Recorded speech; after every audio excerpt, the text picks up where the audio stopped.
Deborah Sinclair, who's our keynote speaker for today. Deborah is a pioneer in the movement to end violence against women and is the YWCA Woman of Distinction 2010 Social Justice.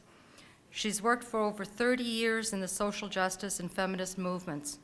She is and has been a social worker, clinician, writer, trainer, public speaker, researcher, and expert witness, and that's just to name a few. We are very pleased that Deborah could be with us today to share her wisdom and experience around the prevention of and recovery from domestic violence and trauma. Please welcome Deborah Sinclair. It is such an honor to be here. I was saying to my table earlier when we had our discussion that I feel like I almost don't need to speak now because so much wonderful things have been said all morning. And I tell you, you're right on track. And I'm so proud to be an East Coaster, even though I'm coming down from Toronto. I'm actually from Prince Edward Island. And in fact, I'm flying over there tonight to visit family, so this was a lovely little treat for me to get close. I've lived in Toronto since I was 21 and have done most of my professional work in Toronto, but still very connected to here, as of course, how many of you never go away, even though you go away. We always come home. The last time I was in Halifax, I was actually here last fall in this very, I don't think this same room, but the convention center for the Truth and Reconciliation Commission hearings for the week. How many of you might have been here for that? A few. They were pretty powerful, eh? And remember, Occupy Move. What did we call that? Occupy. The Occupy movement was here during that same time. All of this fits with what we've been talking about all day and where I'm going to take a bit of a direction for today. It's also, Judy mentioned this, an old ally. Not old, Judy. We go back a long way. Well, I'm 60, so we respect your elders. I'll do that. I can tell. Oh, and you're sitting right up front, too. I'm nervous. Okay. Judy had mentioned International Women's Day, and that, of course, was yesterday, but this week across the world, people are celebrating International Women's Day, and we have much to celebrate in many ways. We're talking about very difficult things, but we have accomplished an awful lot, socially, politically, economically. And I'm not going to speak to that as much as I still want to help us focus on where we want to go. To take pride in our accomplishments and our victories is always an important part of doing this work. One of the natural extensions of my work in this area is to look at vicarious trauma. Some of you, are you familiar with that term? Or compassion fatigue, of course, burnout, we all know in the helping professions. But to look at the impact of doing this kind of work on us as helpers. And so I think it's always critical to balance the sorrow and the trauma and the tragedy that we witness with also those small wonders, those small victories, those small joys, some of which we had at our table, some of what you heard from the panel this morning. Everyone who spoke here, in my view, is to be celebrated because they're leaders. You're leaders in this field. And also the cultural competence guidelines that you developed. First province in the country, am I right? Like, that's so deserved. But I will say that it is a struggle to get these cultural competence guidelines embedded in provincial institutions. And hats off to you, because I've been fighting this for years where I come from, where I often work and at many of the tables that I'm at. We typically, I will say white, I'm white, Euro-Canadian descent, are raised in a liberal ideology to be colorblind, to think that it's not good to talk about differences, to not be race conscious, which of course prevents us then from dealing with health equity issues, right? If we don't see it, we aren't responsible to fix it. And I know I'm talking to the converted here, but that is where I come from. And so when I say a journey of one woman, it's about me trying to become conscious over the course of my work. So it's important to also remember, I said, there's some things that we need to focus on in terms of International Women's Week. 70% of the world's poor are women. 75% of civilians killed in war are women and children. Women perform 66% of the world's work, but only earn 10% of the income. When we know this, there is enough evidence and research now in international development work that when women can safely earn an income, they reinvest up to 90% in their families and communities. 90%. And we know that in countries where women's status increases, there's greater equality, there tends to be a decrease in war. So with that, I would like to just begin my talk with I'll spend the first part talking about the serious nature of the issue. Many of you have already addressed that, so I will not go into a lot of detail. I'll talk to you about the work in the area of lethality. I sit on the Domestic Violence Death Review Committee in Ontario. I'll talk to you about the findings of some of that around intimate femicide, homicide, suicide of women. I'd like to put a bit of this work in this movement. I don't call it a movement anymore. I call it multiple movements, multiple worldviews, but this really social justice movement that many of us have been a part of for many decades, put that in a bit of a historical context. And then I'd like to look at developing a critical social justice lens in doing this work, which is, in my view, culturally competent, culturally safe lens to do the work. And that I will say at the outset, I truly am on a journey. This is, I think, a consciousness-raising process that happens to us over a lifetime. I don't think anyone's got it. I don't think anyone's made it. I think it's a process for all of us in learning. In any relationship we come to with both our backgrounds, both our cultures, both our worldviews, both our colonial legacies in this country. So it is a learning process, and that's how I enter it, and I hope I'm received in that way from you folks. We know that it is currently accepted that violence against women is one of the most urgent human rights issues of our time, yet paradoxically, women do not benefit from a level of resources that would reflect that urgency. That's a statement that comes from Amnesty International. And I find that to be so accurate. So how serious a problem is this really? I'm not sure if these are showing up as clearly as I had hoped them to be, but how many of you are familiar with Brian Valley's book, The War on Women? Now, you would particularly have an affinity with Brian because I don't know if he is an East Coaster, is he? Who knows Brian? But we know that Jane, remember his famous book, Life with Billy, was written about Jane, one of your community members who was killed. Well, Brian never thought he had to write another book about this because he felt that Life with Billy and Life After Billy said it all.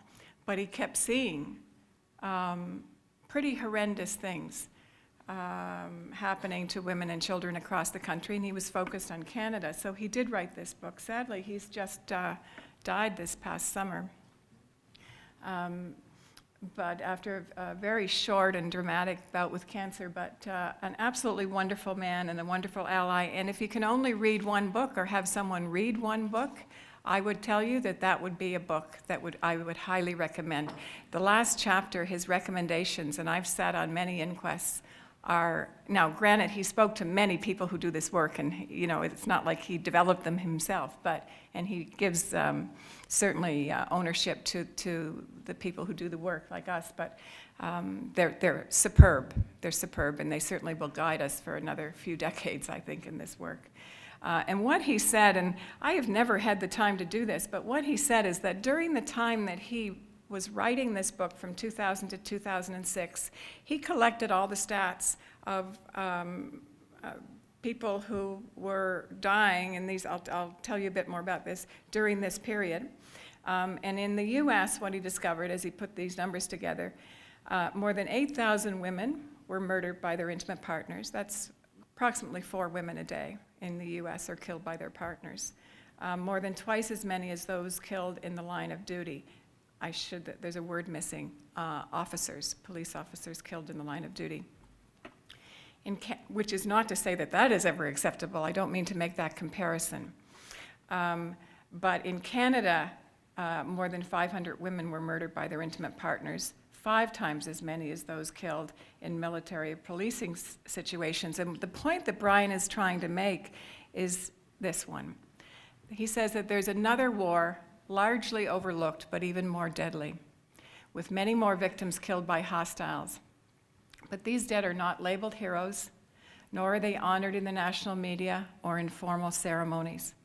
From time to time, they may attract a spate of publicity as a result of the high-profile trial or an inquest, like that I've been involved with at times, that will likely conclude that society let them down once again and recommend changes to prevent future deaths, though these recommendations will be mostly ignored. And this is what he calls the war on women. Let me just talk to you a bit about, you talked this morning about the impact, but we have a lot of research now, and so I just want to talk a bit about what some of that research is saying. But we know that I said a woman is killed every 6 days in this country, every 12 days in Ontario, where I do my work now. And what would you say here in Nova Scotia? Does anyone have the stat in the? And these are conservative numbers, right? That's okay. We know that on any given day, as many as 3,000 women are filling shelters across the country, along with 2,500 of their children. We know that only about 1 in 4 women will actually report. You were saying 1 in 3 this morning will report to police. Across the country, it's typically considered 1 in 4. So that means 75% are not at least reaching out to the criminal justice system, and there may be some good reasons for that, and I'll speak to you about that. We know that well over 500,000, and these stats I've gathered from the Canadian Women's Foundation. I'll make this available for you for reference for any of your work as well. Over the age of 15 report that they've been sexually assaulted, and that 10%, only 10%, 1 in 10 are actually reported. So 90% are unreported. If anyone gets to hear it, it's typically family, friends, or us. I say us, I mean in the healthcare field. In terms, as of 2010, there were over 580 known cases of missing or murdered Aboriginal First Nations women in Canada. In my view, one of the most vulnerable groups in the country. That was documented by the National Sisters in Spirit campaign, which I've had the honor to work with at their family gatherings over the last few years. Both Amnesty International and the Canadian government and the United Nations have called upon Canada, our government, to address this issue. And you probably have followed the press. Substantial funding has been cut over the last year or so. And I'll talk about that, the cutting that's been happening in the background that some of us haven't even been aware of, I think. We know that over the age of 16, at least 1 in 2 women have been physically and or sexually assaulted in this country, 1 out of 2. 80% of the sex trafficking victims in Canada are women and girls. In one survey that was done, over 60% of Canadians said that they knew one person, at least one woman, that this was happening to. Over 60% of Canadians. This would be just like a, random survey. And 1 in 10 women will say that they've been stalked. by someone in a way that made them feel fearful for their lives. We know that domestic violence, and I understand the struggle with that word, violence against women, is very much a gendered experience. We see that certainly playing out in the statistics that I'll share with you in the Domestic Violence Death Review Committee's reports. But we know that women are targeted because they're women. Which is not to say, and I'll talk about other groups that are more vulnerable because of the marginalization from mainstream Canada. But let me just speak generally first based on gender. Women have been 5 times more likely to have been injured than men, more likely to feel fear for their life, 5 times more likely to be choked, 3, which is a very high risk sign, by the way, in terms of looking at intimate femicide. And it just 3 times more likely to have to take time off from work because of this harm. For women between the ages of 15 and 44, violence perpetrated by male partners accounts for greater injury, including death and permanent disability, than traffic accidents, illnesses, cancer, such as malaria, and war combined. Isn't that amazing? Between 15 and 44. And that's the World Health Organization's latest findings. We know that the cost of violence in Canada for healthcare and criminal justice, social service, and lost wages has been calculated at around $4.2 billion. $4.2 billion. And I think that that's a very conservative estimate. The United Nations defines violence against women, and I know you've talked about it this morning, as any act of gender-based violence that results in or likely as a result of physical, sexual, or psychological harm or suffering to women, including threats of acts, coercion, or arbitrary deprivation of liberty, whether occurring in public or in private life.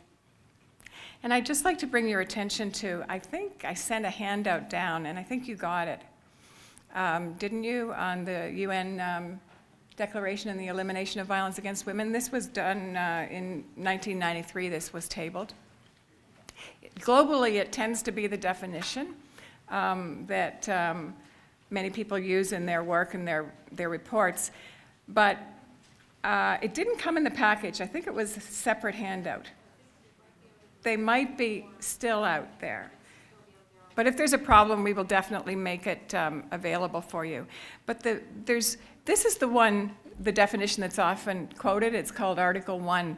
But Article 2 actually goes into different kinds of violence, which many of you are well familiar with from your work.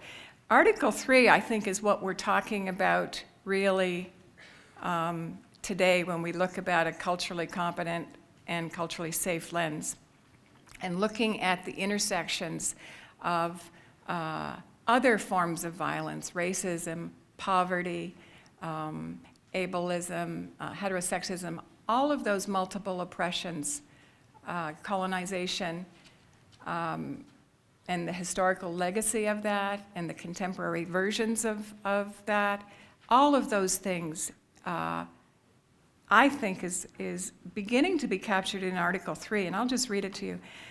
Article 3, which is part of the same definition. Women are entitled to the equal enjoyment and protection of all human rights and fundamental freedoms in the political, economic, social, cultural, civil, or any other field. These rights include, and I would say women and marginalized families and communities as well. The right to life, the right to equality, the right to liberty and security of person, the right to equal protection under the law, the right to be free from all forms of discrimination, the right to the highest standard attainable of physical and mental health, which is very much what we're talking about in this work today, the right to just and favorable conditions of work, and the right not to be subjected to torture or other cruel, inhuman, or degrading treatment or punishment. And I know that this is not something that necessarily people from individualist worldviews, which is much of mainstream Canada, would necessarily adapt, but in my view, this makes perfect sense to me, and I've learned this very much from my time with working with Aboriginal women as allies over the years, and this has been something taught to me by them, that for them, and this has always been an issue with white activists and women of color, Aboriginal women, immigrant refugee women, this notion of, is it woman abuse or is it family violence?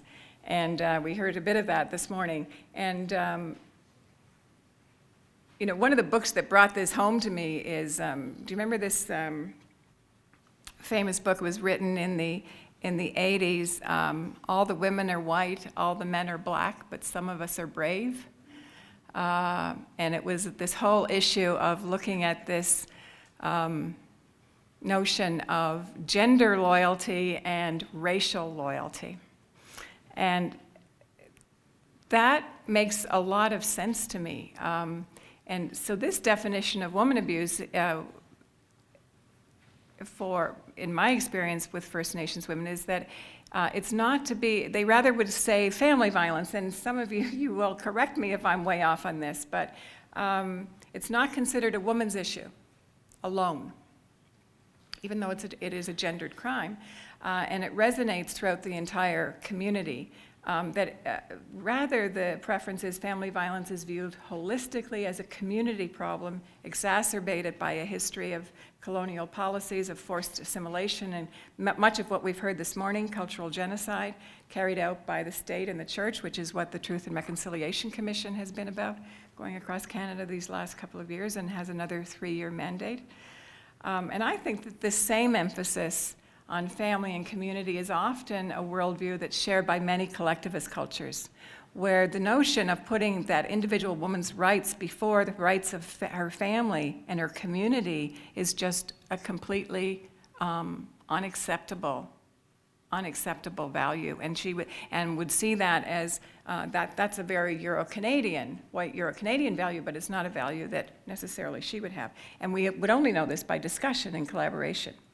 And again, when I talk about my own culture, I know I come from PEI, and I'm white, what do I have in common with someone from downtown or Vancouver who shares the same facial features? So I'm not trying to make us all the same because of the color of our skin or where we come from. We're all different, but there are certain things that kind of help us understand what we've grown up with in terms of worldviews.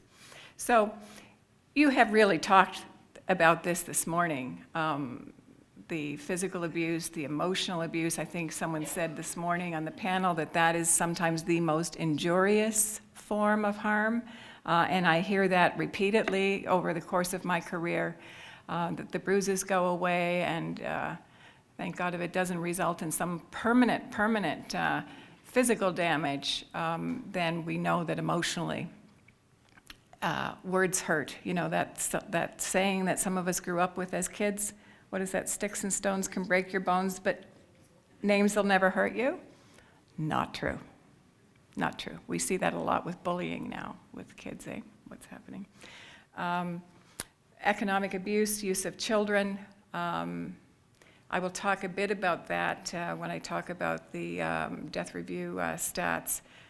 Children are often used as ways of retaliating against a mother.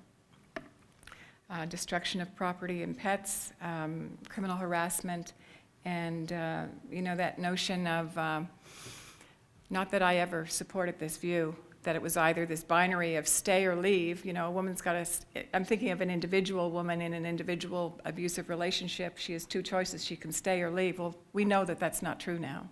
Leaving is a process, it's complicated, takes time, takes lots of stages of change, and also staying is a strategy for many women.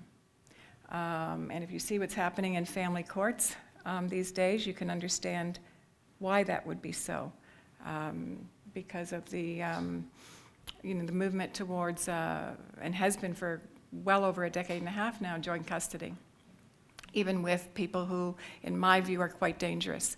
And if you are brave enough to be able to get out, can you imagine, and I know you could imagine what it's like to have to send your kids back in by themselves without your protection. So for good reason, and for lots of other reasons, women are staying, and I do not judge that. My focus is always on, when I'm working individually with a family, is on safety. So why should we be involved in this at all? And I think this morning, again, some of these issues were addressed. Most women come in contact with healthcare professionals several times over their lifetime. In fact, I think the research is suggesting that of all of the helping professionals, the healthcare field is the one who is likely going to have the window of opportunity in doing some prevention work and some education work. And of course, our first is to educate ourselves about it, right? So we don't give inaccurate information.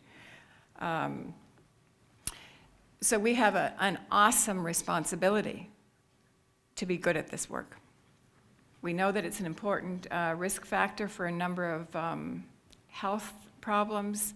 We know that women will suffer negative health consequences for a long time, even after the abuse is ended. Informed healthcare professionals can advocate for improved protection of those at risk of harm for IPV. And I see it now as not just with that individual woman who may be in our office that we may be in conversation with, she may be our patient, our client. I'm thinking we have a responsibility to work with her, her family, and her community in terms of what's critical to her that she identifies as most pressing.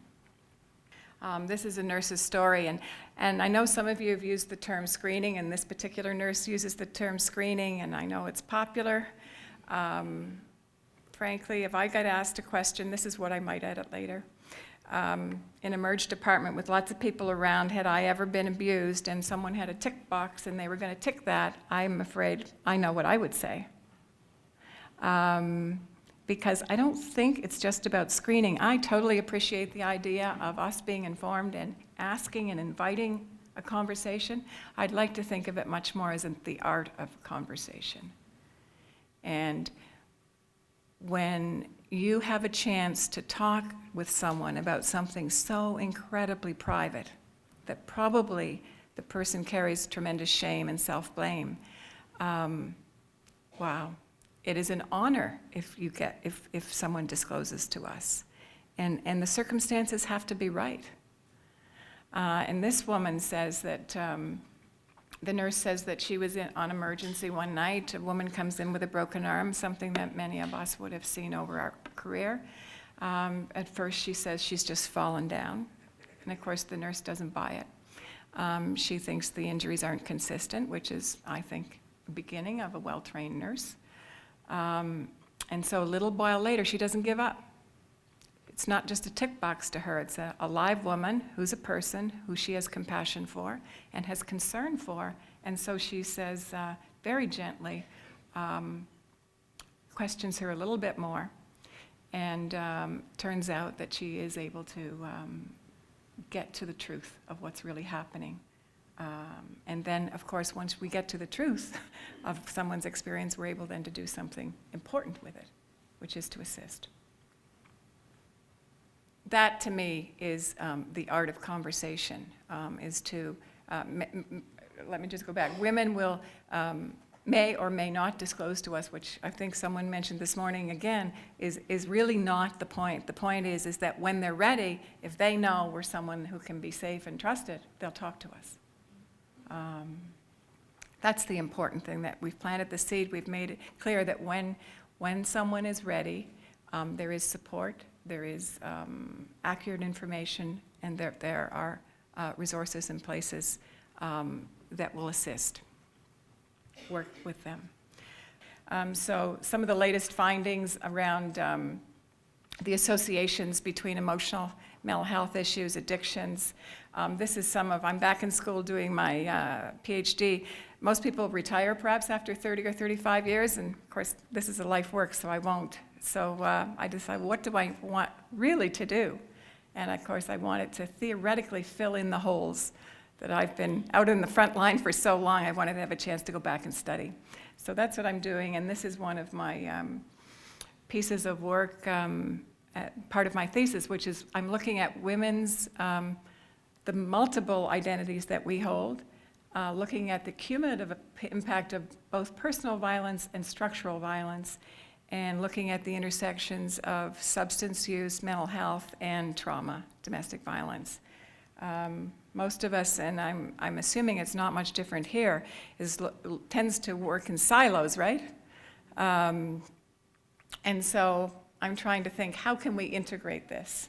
Intersectionality, is that a tool, is that a word that's comfortable for you folks? Is it something that, yeah, I struggled with that one, but it sounds pretty wordy, but it makes perfect sense to me. Yeah. So this is one of the key pieces that I've really picked up and learned over the years, and that is that women on the margins, and that's anyone, when I say that, anyone outside of mainstream kind of dominant culture, who doesn't have access to privilege, doesn't have access to equity, doesn't have access to resources, my sense is that they're in dangerous positions because of their social location, which can be more harmful to them than maybe what's happening with their partner. And that's a piece that why we have to address things like poverty. As much as we're doing violence against women, a responsibility around issues of racism, immigrant and refugee work. One of the people who helped me understand this was Jill Davis. Again, batterer is not a word that some people like. You can call it abuser. But the risks that come from being harmed by one intimate partner, or in the case of perhaps of someone who's disabled, maybe their primary caregiver might be the person. So these are things that most victims of violence will share. Physical injury, possibly psychological harm, fears about their children, financial risks, loss of the relationships, fear around, arrest, legal status. And then there are these life-generated risks that I was talking about in terms of where someone is living. So poverty, geographic isolation, physical and mental health challenges, re-victimization due to inadequate responses by major social institutions that they have absolutely no control over, and discrimination based on any of our identities. So all of the panelists that you heard this morning. Let me talk about a paradigm shift. Someone mentioned patriarchy this morning. Rianne Eisler calls these the dominator values, and that we're moving. How many of you know Rianne Eisler's work, David Loy's work? Some of you. We're moving from, well, we hope most equity-seeking groups are moving from this very patriarchal, male-dominated, white supremacy, hierarchies are the norm, competition, all of this on the left side over to partnership values, collaboration. What Indigenous peoples share, those worldviews, I think, are the leading edge of the world and what the world needs. Based on trust, sustainability, collaboration, peace process, negotiating, shared leadership, belief that there is enough for everyone, relationships that are sustainable, rooted in respect and cooperation. When we look historically, let's think of the waves of the women's movement, first wave, second wave, third wave, contested metaphor now in the literature clearly. But pre-contact, Aboriginal communities, in my experience, from everything I've read and heard, there was gender balance. There was no need for women's liberation. It was not, and I'm sure other Indigenous groups have had similar experiences. There just wasn't the need for that because that existed. When we talk about patriarchal violence, that comes from a very kind of European, British, colonial idea of the nuclear family. And that goes back as far as I can remember. and have learned about. You've heard of the rule of thumb, and we've seen some progression in Canada around when women get the vote and who gets the vote, and all of these kinds of things have been. There's the early suffragettes. There has been, the work you're doing today has been housed in a movement. And it's important to understand some of that history. And social change movements have been around. These are some pieces of literature that show kind of the transition that we've had over the last 3 decades. I don't know when your first shelter was. Am I going too fast for you? This was the first response from the House of Commons, laughing when the first report on battering got tabled in 1982. 1 in 10 women, remember? This was caught on videotape. Ha, Tom, do you beat your wife? This was 2 MPs talking to each other on camera, taped, 1982. Some of you might remember this book that I wrote about. 84 that would have been. And remember, this was the first movie that was done that I remember. Do you remember that? Who was that? Farrah Fawcett. And of course, Life with Billy, you'll remember. But we had all kinds of excellent programs over the years. Children as Peacemakers. I remember being involved. Anyone here from Amherst? Do you remember this book? Outreach to Teens. It was one of the first books in Canada on working with teenagers. Excellent book. Then we had all the programs that came in terms of working with perpetrators, with abusers. I do believe, someone said it this morning, violence is a learned behavior. It can be unlearned. Worldviews are learned behavior. They can be unlearned once we become conscious of them. Voices of Aboriginal women speaking out. Enough is enough. I talked a bit about the vicarious trauma. This has been quite anyone follow this series? Do you get access to this series? It's about a 6-month comic series. And can you read that? It says, if Jake is abusing Tamara, why doesn't she just leave? And the response from her friend is, maybe the better question is, if Jake is abusing Tamara, why doesn't he just stop? That's a bit of a paradigm shift, eh? Theory. What I want to talk a bit about is critical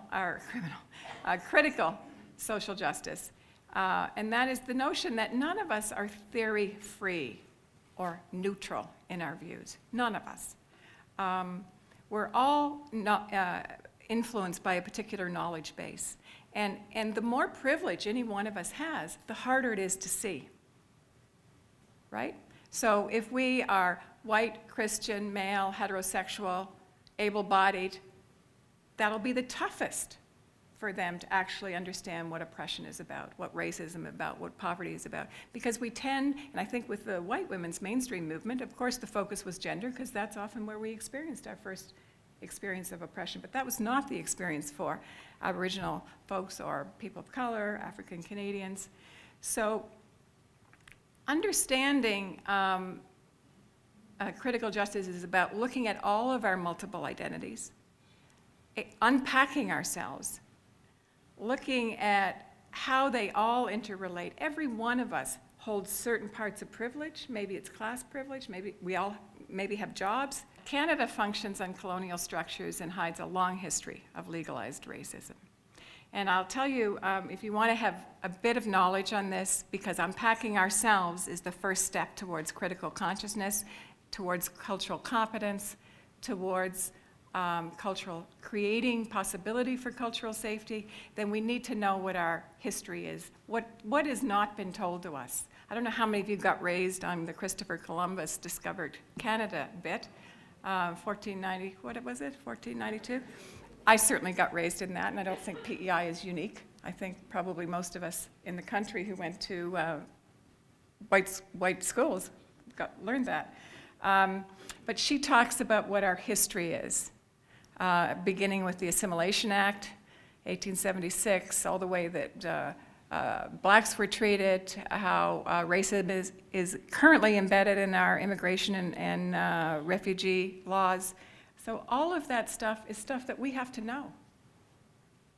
We have to know it. to do our work. We were talking about adequate competencies, can't even talk now, this morning at our table, and I think that this has to be part of it, is learning about our history, the real history, what has been hidden from us. Peggy McIntosh, you remember that unpacking, what was it, the invisible knapsack of white privilege?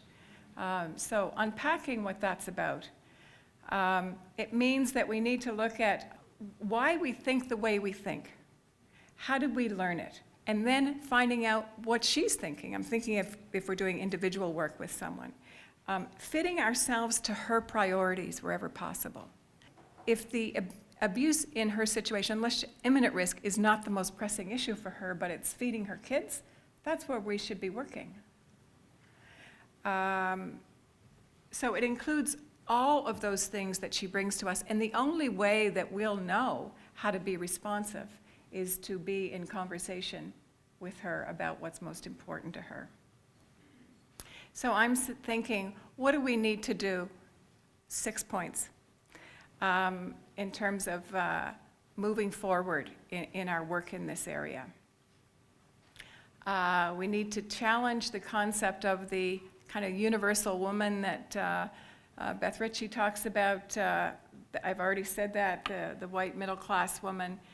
We need to rethink what we mean by family, rethink what we mean by community, and more importantly, what that means to her and her family and her community.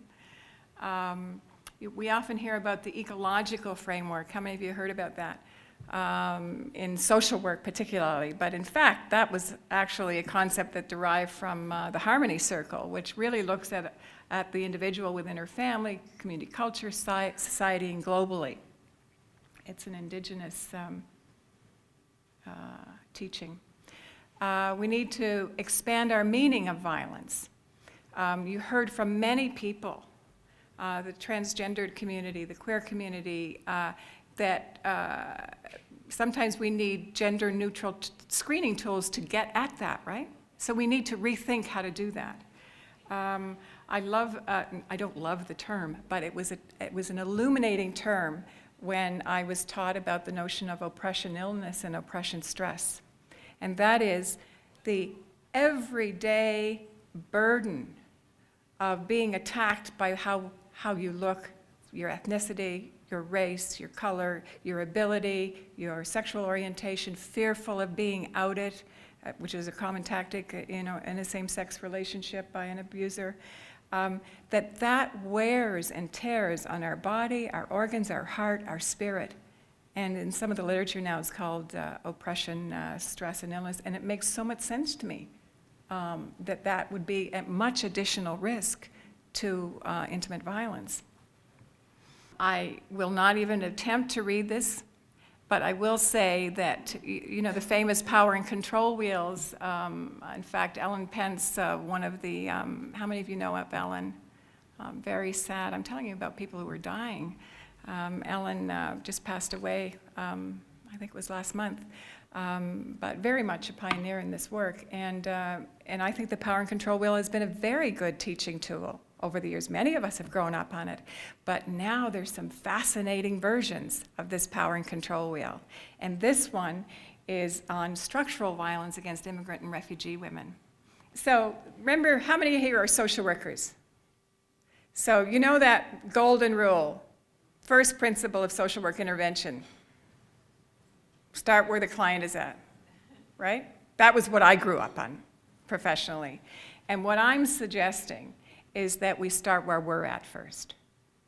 Unpack ourselves, find out who we are, what we're thinking, why we're thinking it, and then begin to see where they're coming from as a part of critical consciousness. And what I mean by that is looking at our own, I've talked about that, our own privileges. And get into this whole notion of liberal racism. And these are all the words that are used to talk about liberal racism. And that's kind of the racism that anyone who's marginalized feels every minute, every day, often, but those who have privilege don't see it. So finding out what that's about. I've talked about using the intersectional framework. That can also be applied to working with men. Some of the wonderful research they're finding in working with, how many of you work with perpetrators? Okay, just a few. I do some work in that area, and what they're finding is that the typical program that is most, that we use in Canada, which is way too short, I think, even for white middle-class men, is most effective for them. But the longer-term programs are necessary for men who are marginalized because they need to deal with so many other barriers that they have in their way to be most effective. So those are the kinds of things that we can be doing now in our research, and that will influence our practice. Developing advocacy letters that deal with context and history. It's not acceptable to just talk about stats without putting it into the context of why that likely is, and that's our job to describe those barriers and put it into historical context. Building sustainable coalitions with our allies. We were talking about that this morning, and some of you talked about that already as well, that are based on trust and respect, that will go a long way to building trust and kindness and respect with one another. I don't think I need to go into this. This is some of my theoretical work that I'm trying to look at. In the early days of the women's movement, this circle on the left tended, I'm talking mainstream women's movement, tended to look at gender as the primary form of oppression. And what I'm trying to do, and many feminist critical scholars from all of these backgrounds have been trying to look at multiple ways of understanding this work, multiple worldviews. When I want to think about this work in a more joyful way, I think it's not depressing work. It's work, for me, this work has been about opening my eyes to all kinds of things. And I'm thinking that critical consciousness is so beneficial to our health. To live with what is really true, then we can do something to change things. And so I say, for us, don't be daunted by the enormity of our grief, of the world's grief. Do justly now, love mercy now, walk humbly now. We are not obliged to complete this work, but we certainly are not free to walk away from it. Thank you very much. You've been very kind.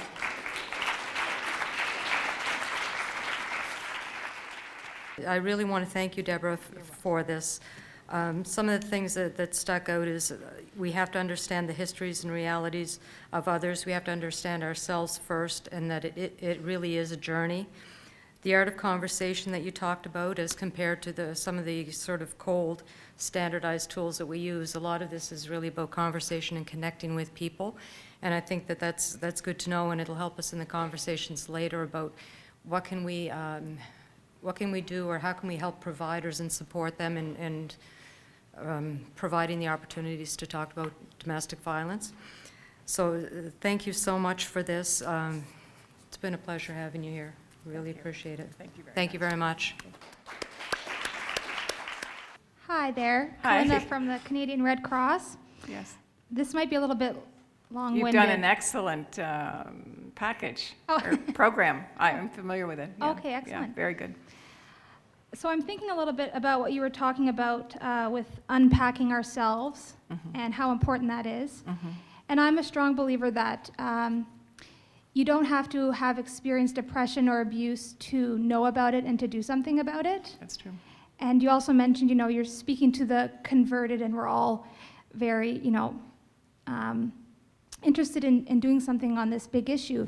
But I'm wondering if you have any advice for the non-converted and what language we might be able to use to better make this issue relevant and accessible to them, because I do think that the masses might feel that if I'm not a woman, then this is not something I have a place to do something on, or healthcare professionals.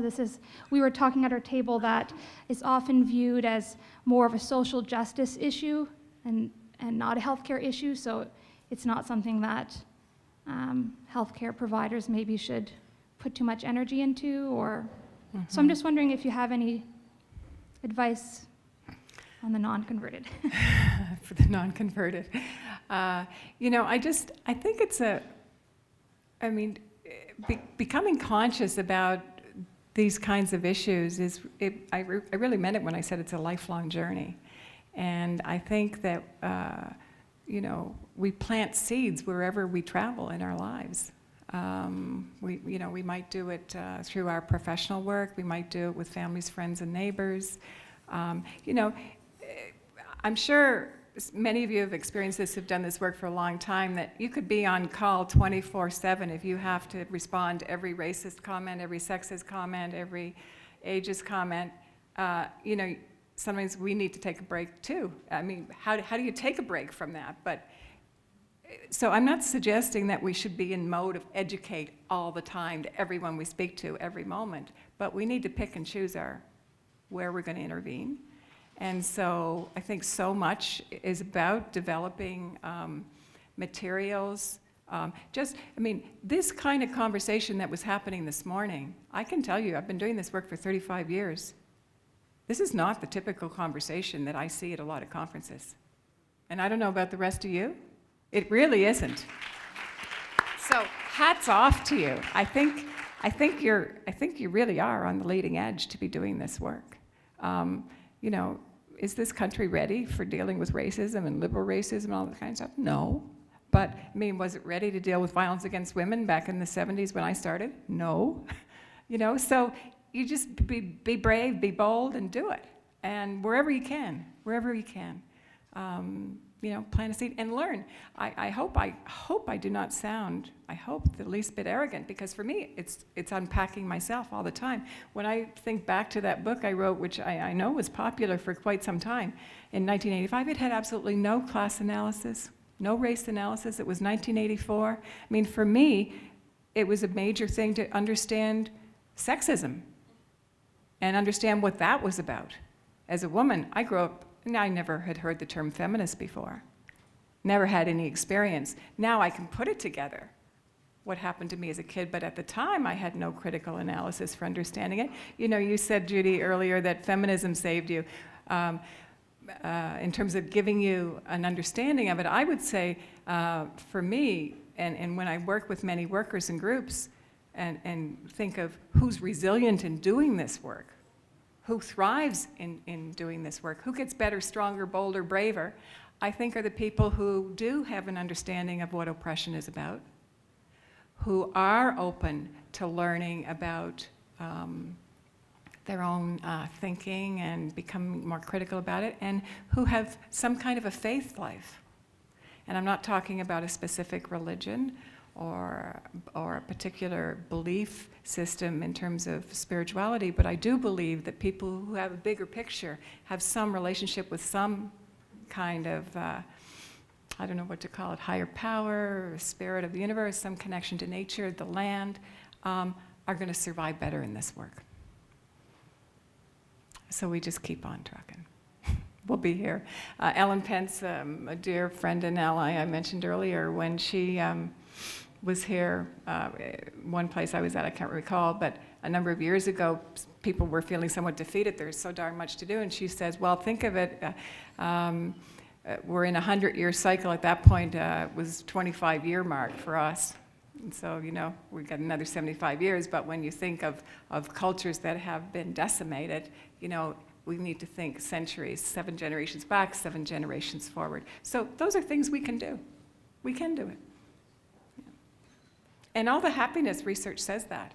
When you work collectively, I love this learned optimism stuff. When you work collectively, when you work collaboratively, when you work to be giving to others, to make it better for the whole, not just for yourself, that individual greed stuff, people are healthier, happier. I don't know, would the docs agree?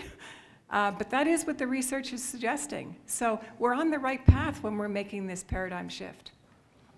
And we've got many people here to be teaching us how to do it too. Brian Darrell, you have a question? Yes, I do. I'm about to become your new best friend. But what I'd like you to do is to go back about 3 slides, because I didn't understand the graphs that you were putting up, the charts. I'm in the middle of writing this comp paper. I'm trying to understand. You have the theoretical, what's it, early theoretical model, and you Yeah. have this sort of progression, starting of indigenous, black, post-colonial, right around. What is ecofeminism, okay? I need you to explain that to me and how it actually fits in with the other things that are above it, because I don't understand this concept. Well, it's an area that I am learning about. I'll tell you a little bit about what I understand it to be. And that is feminists who've made it, critical feminist scholars are taking the mainstream feminist literature, just like critical race scholars are taking the mainstream race literature, and they're critiquing kind of the principles of it, taking what's good and then moving beyond. And so with ecofeminism, it's about environmentalists who have a gendered understanding, this is what I know so far, of feminist principles and are applying it to our relationship to nature and to the world, climate change, the state of the oceans.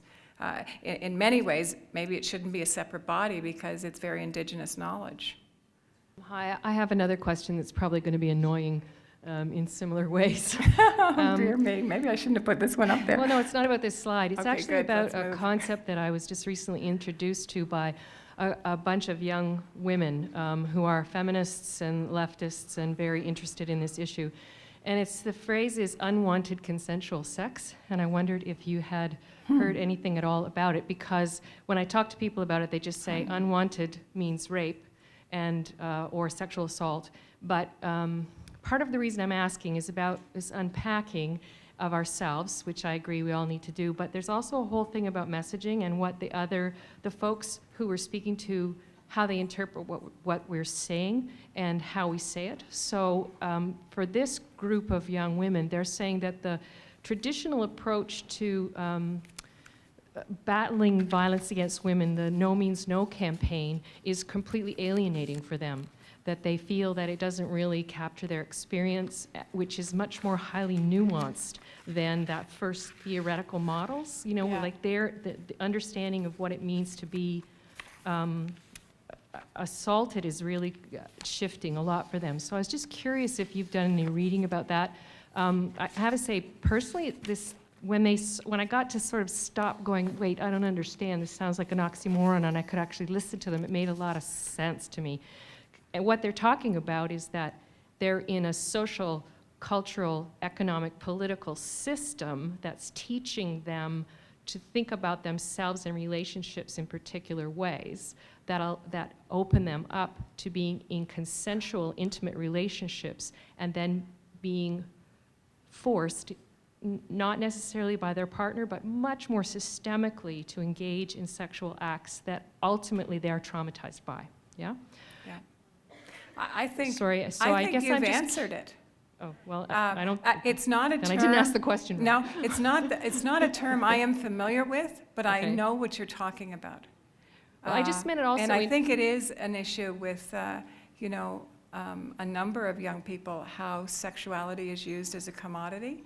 Well, I guess And- as well I wanted to ask about this idea of oppressions, because what they're saying also is that young males are being really alienated because they don't see themselves as perpetrators, and yet that's the way we talk about them. And the girls, the women, don't see them as perpetrators either, because... Well, it's a limiting language, it's Yeah. true. You know, So I was just that's curious what you more thought. and more what I'm learning too, is that it makes it like that's a fixed identity for Yeah. someone, once an abuser, always an abuser. We know that that's not true. Maybe we need to find different words to describe it. I think that these young people are onto something, and I Yeah. think we should be listening. I think that their experience of trauma is real. Yeah, absolutely. They're being Yeah. used as real. Feeling demeaned and humiliated is real. Yeah. But maybe what they're exposed to is not something that you or I would have been exposed to. So then we need to be listening in groups and with each other one-on-one to find out what the issues are. And I think as well it's And also... it's a different way of analyzing it too, right? Yeah, and it's also a little bit about shifting who the victims are in a way. Yeah. Because in this scenario, there's more than one gender that's victimized, Absolutely. right? And there's more Yes. than one group that's victimized. And Yeah. so if we're all kind of in the same boat in a way, maybe we can row a little bit faster. I don't know. Sorry, that was a terrible metaphor. to end on a good note in a positive way about this country of ours, which many of us have many benefits from. Laurie Weldon has done some fascinating research on the power of social movements, and one of her case studies was violence against women. And she pulled together a number of measures, in a number of different countries to assess how effective a country is in terms of addressing issues of equity. And so she used violence against women as a study, and these are the 7 questions that she looks at, and just see where you think Canada would fall, and then I'll tell you the results. Has there been any legal reform dealing with domestic violence? Has there been legal reform dealing with sexual assault? Is there a national government funding for shelters for victims of domestic violence? Is there any national government funding strategy for rape crisis centers? I'm not saying, is it enough? I'm just saying, is there any? Are there government-sponsored training programs for service providers?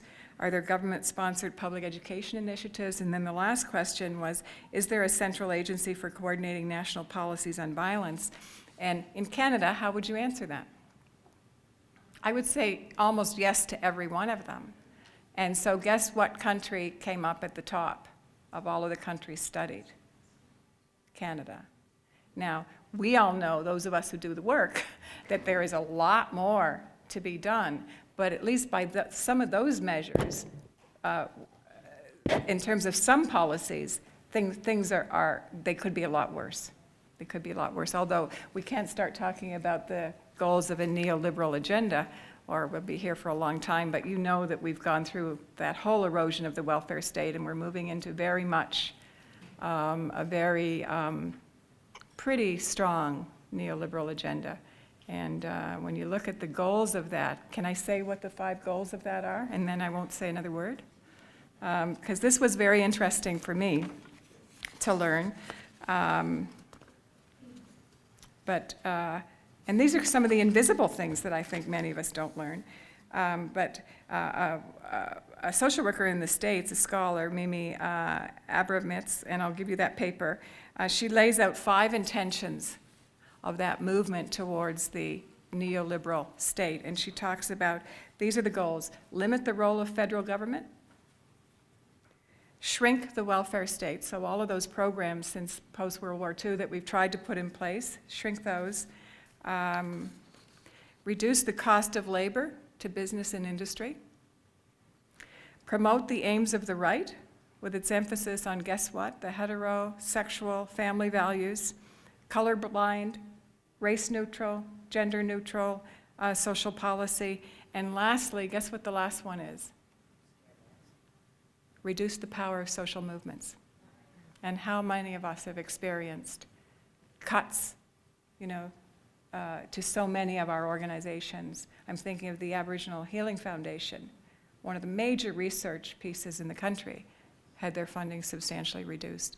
Status of women, the women's directorates, and then so many others. The Francophone Acadian woman who spoke this morning, no services at all there. So anyway, this is what we're up against. So given that, I think, wow, we're for those of us doing the work, we're kind of moving forward, given we've been up against so many things working against us. So more and more important for us to hang in together and build coalition. Thank you.